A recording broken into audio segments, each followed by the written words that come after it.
The pre-tribulation rapture in the Church of Philadelphia. We have another revelation, the revelation of the Church of Philadelphia and the open door. The Church of Philadelphia is what I call the first fruits church. It is the church that will be caught up in the pre-tribulation rapture. In the Old Testament, the fruit ready before the harvest at large was presented to God as a first fruits offering of the harvest to come. The church has been divided over their views on the rapture. Some believe the rapture is pre-tribulation. Some believe and teach a mid-tribulation rapture, and yet others that the rapture is certainly at the end of the tribulation. I'm here to tell you that they are all right. All three views will happen. There will be a rapture, a catching up to heaven before the tribulation. This will be the first fruits before the harvest at large. The Gentile saints that go into the tribulation or are saved during the tribulation will be caught up at the midway point of the tribulation. Thus, clearly you see in my messages in the book of Revelations that the majority of the church of Laodicea, goes into the tribulation to make herself ready. And they will be caught up at the midway point of the tribulation, thus a mid-tribulation rapture. And this will be before the great tribulation. Saints keep saying the church can't go into the tribulation because it's God's wrath. And they're not destined to God's wrath. But in the first 3.5 years of the tribulation, they will be protected by God from Satan, as you see in my messages on the book of Revelation. But at the midway point of the tribulation, the great tribulation will start, and the church, the Gentile church at large, will be taken, caught up at the midway point of the tribulation, as you can see on my messages on the book of Revelation. Then, at that point, at the preaching, death, and resurrection of the two witnesses, the Jews will turn to their Christ, their Messiah, and the Antichrist will greatly persecute them until we return with Christ at the end of the tribulation, at the Battle of Armageddon. Those Jews still alive and not slain by the Antichrist must be changed. They must be caught up. Thus, all three views are clearly going to happen. A pre-tribulation rapture of the first fruits, those waiting, watching, ready, when they don't know he's coming. A mid-tribulation rapture of the church of the Gentiles at large, as they have made themselves ready for their marriage. And a rapture, a catching up at the end of the tribulation of those that are left and the Jews that have not been slain by the Antichrist. I'm here to tell you that all three of these views are right. There will be a rapture, a catching up of those waiting, watching, those not loving the world nor the things of the world, those not drunk, those not high, those that are not in love with this world, the things of this world and this life. As the Lord said in Matthew 24:42 through 44, therefore be on the alert, for you do not know which day your Lord is coming. This can only be referring to him coming before the tribulation starts. For those that are waiting, watching, and dressed in readiness, the tribulation starts in 1 hour of 1 day at the fall of Babylon. And the days of the tribulation are numbered exactly. So this can only refer to him coming as a thief in the night, when no one expects him, before the tribulation. And in verse 43 we read, "But be sure of this, that if the head of the house," your leaders, your church leaders it's talking about here, "that if the head of the house had known at what time of the night the thief was coming, he would have been on the alert and would not have allowed his house to be broken into." If church leaders knew the hour he was coming, they would tell you, warn you to be ready for that day and that hour. And they wouldn't allow their house to be broken into. They would warn you, it's coming at 3 o'clock this afternoon. Everybody would be at the church praying and ready and waiting. But he's coming as a thief in the night. But he is coming as that thief in the night. For those who are on the alert, who are always waiting and watching, even though they have no idea if he will even come in their lifetime, they still wait and watch. He's coming for them. This is the first fruits. These will go in the pre-tribulation rapture.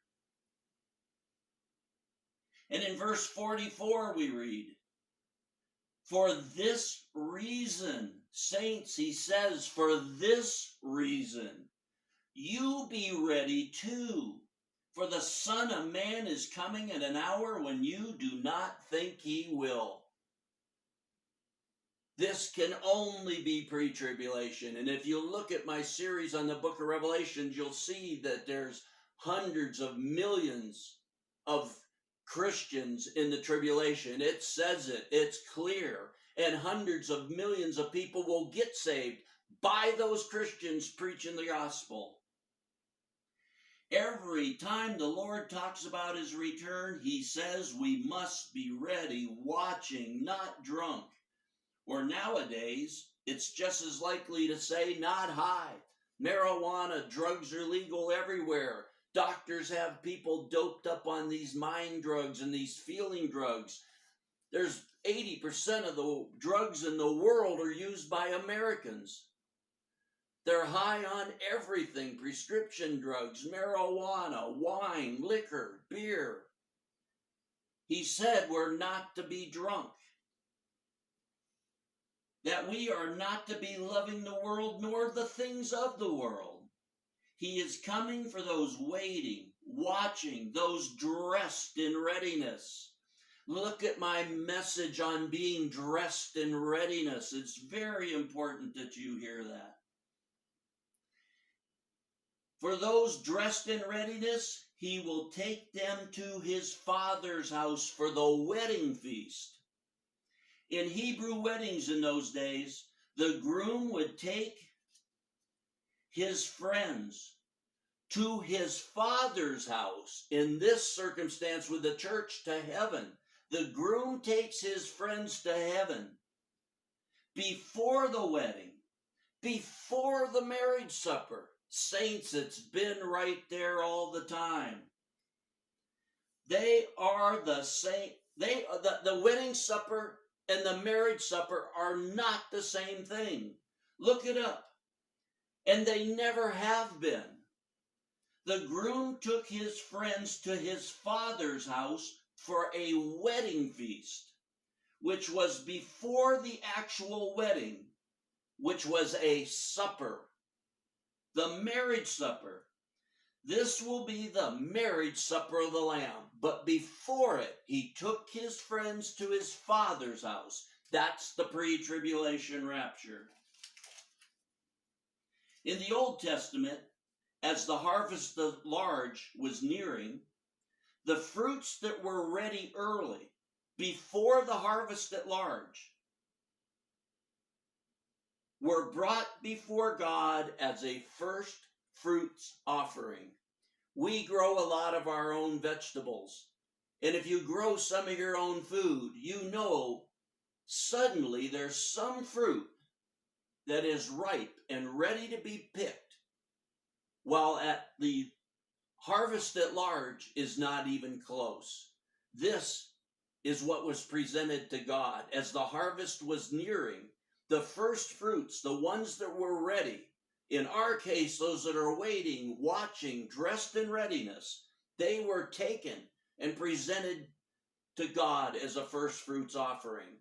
This you see in him taking his friends to heaven, to God, to his Father's house for a wedding feast before the marriage supper, because the bride has to make herself ready.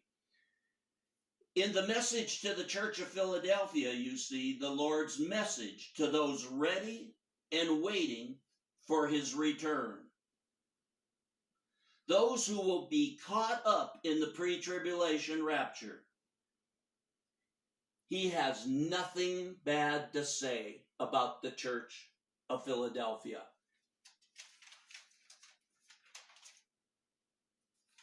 Raptured means simply to be caught up. In the Bible, rapture is referring to someone being caught up to heaven. In the Bible, being caught up to heaven is not a one-time event. In Genesis 5:24 we read, "And Enoch walked with God, and he was not, for God took him." In 2 Kings 2:11 we read, "And Elijah went up by a whirlwind to heaven." Enoch was caught up, raptured. Elijah was. The Lord was. Paul was. John was in the book of Revelation. Being raptured is not and never has been in the Bible a one-time event. You're being misled on that. The Lord said to the church at Philadelphia in Revelation chapter 3, verse 7, that he had the keys of David, and that he is one who opens and no one shuts, and who shuts and no one opens. In Matthew, and referring to the end time, he says in Matthew 24:37, "For the coming of the Son of Man will be just like the days of Noah." And in verse 39, "And they did not understand until the flood came and took them all away." If you read the story of Noah in Genesis, you will see that Noah entered the ark and that God shut the door. Once the flood came, no one else was allowed in. The door was shut by God. You also read in the parable of the 10 virgins in Matthew 25:10 and 11 that the door was shut. And later, remember that after Noah entered the ark, that God shut the door. And that days later the flood came. Concerning the parable of the 10 virgins, I have another message on the entire parable that's very important that you listen to and understand. For now, if the Lord opens a door, for you it is open. If he shuts a door, it is shut.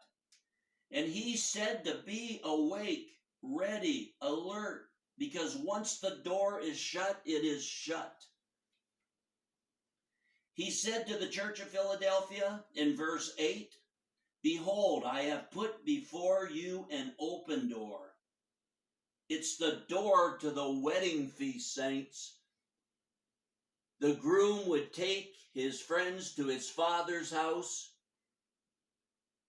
and the door would be shut, and no other people, friends, neighbors were allowed in.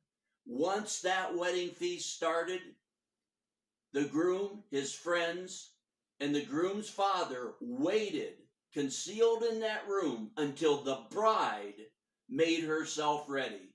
Do you see that in the end times? The pre-tribulation rapture, and then the bride as a whole that's not ready, making herself ready? The door was open. And once it's shut, no one opens it. And only to this church, the Church of Philadelphia, does he make this statement, saints.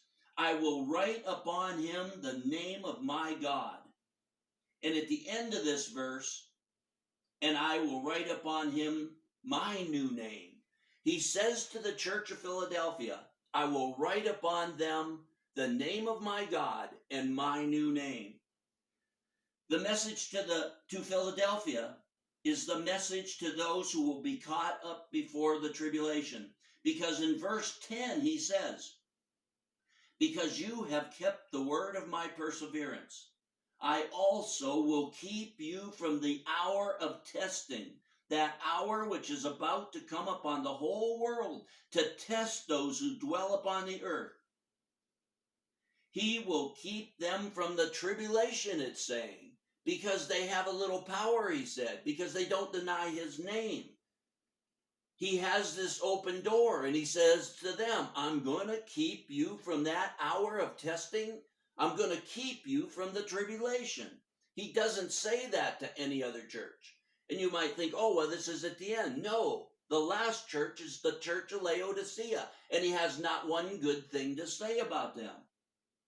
The last church, the church of Laodicea, he has nothing good to say about them at all. He says in Revelations 3:16 to them that he will spit them out of his mouth. It means to vomit.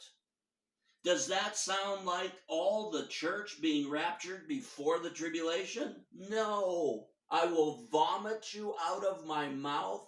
Why would he say that to Laodicea, the last church? Because they're not ready. Philadelphia was ready and waiting. He took them. The ones that are left are not ready, not dressed for the wedding. He says, I'll vomit you out of my mouth. That's not rapture. Those waiting, watching, ready will have that door opened by the Lord, as seen in Philadelphia. Those left, Laodicea, will go into the first 3.5 years of the tribulation as they prepare themselves for their wedding. And you see in Revelations 19:7, read Revelations 19:7, deep into the tribulation, near the end of the tribulation. What does it say? Let us rejoice and be glad and give glory to him, for the marriage of the Lamb has come, and the bride has made herself ready. Saints, pray that God will open your eyes, open your ears, open your mind. It's laying right there. But very few see it, and many are taught the wrong thing. This time period is clearly not before the tribulation. And the bride, it says, has made herself ready. Listen to that, saints. It said the bride made herself ready. There will be a pre-tribulation rapture as seen in the Church of Philadelphia. But for those not ready, the door will be shut as the groom takes his friends to his father's house for a wedding feast, as the bride makes herself ready for the marriage supper. As he told Laodicea in verses 17 and 18, you do not know that you are wretched, miserable, poor, blind, and naked. She's not dressed for her wedding. She's naked. If she's wearing anything, it's the clothes of Egypt and Babylon. What terrible things. This is the end times church. Did you read it? You do not know that you are wretched, miserable, poor, blind, and naked. And in verse 18, that you may clothe yourself, and that the shame of your nakedness may not be revealed. That's what's going to happen in the first 3.5 years of the tribulation for those that weren't ready and watching. They're going to clothe themselves. They're going to get dressed for a wedding. They're going to get prepared. Please listen to my messages on the Church of Philadelphia and the Church of Laodicea to fully understand this. I have whole messages on those too. In closing, in Revelation chapter 14, we read about these first fruits. I'm not making it up. In Revelations chapter 14, you read about the first fruits. They are singing a new song, and harpists are playing. And it says in Revelations 14:4, these are the ones have been purchased from amongst men. These have been purchased from amongst men. Listen, saints, as first fruits to God and to the Lamb. These are the first fruits. They're purchased from amongst men by the blood of Christ. They're ready. They're presented before God as first fruits offering of the harvest at a large that's coming, in the bride preparing herself and getting dressed. What else do we read about these first fruits? In Revelations 14:1, we read that they have his name and the name of his Father written on their foreheads. The only place we have seen this up until this point is concerning the overcomers in Philadelphia. Revelations 3:12. What does it say about the overcomers in the Church of Philadelphia? Those he will keep from that hour of testing. Those that have that door open. What does it say? I will write upon him the name of my God, the name of the city of my God, and going down further, and my new name. It's Philadelphia. And the first fruits, they're the same. They're the same ones. This is the only 2 times up until this point that this has been said. These ones ready and watching, he said he'll write the name of his God and his name on them. Here, this first fruits that's presented before God have his Father's name and his name on their foreheads. Do you see it, saints? Ask God to open your eyes. Thus, the first fruits are those that are waiting, watching, dressed in readiness. Those caught up in the pre-tribulation rapture, those are the first fruits. Those ready, waiting, watching. Then Laodicea, the ones that are left that weren't ready, weren't watching, will go into the first half of the tribulation. As she gets clothed and prepared for the marriage supper of the Lamb, she will prepare for her wedding finally. My next message will be the 3 messages that the saints will preach for the first 3.5 years of the tribulation. My next message will be that Laodicea that goes into the tribulation, she will have 3 messages to preach as she prepares herself, dresses herself for her wedding. That is 3 angels with 3 messages. The work, the message for Laodicea and those saved during the tribulation as they prepare for the marriage supper of the Lamb. They will have these 3 messages. As they get dressed and ready for their wedding, they will be prepared. They're not now. Most of the church is mixed with the world and loving the world and high and drunk and on legal drugs and illegal drugs, or just busy buying, selling, trading, like it says with Noah, marrying, giving in marriage. They're doing everything. Every time they pray, it's for things on this world. It's for things in this life. We need to set our minds, set our hearts on the things of God, on the things above, and prepare and pray for his coming, to be ready, to be watching, to be waiting.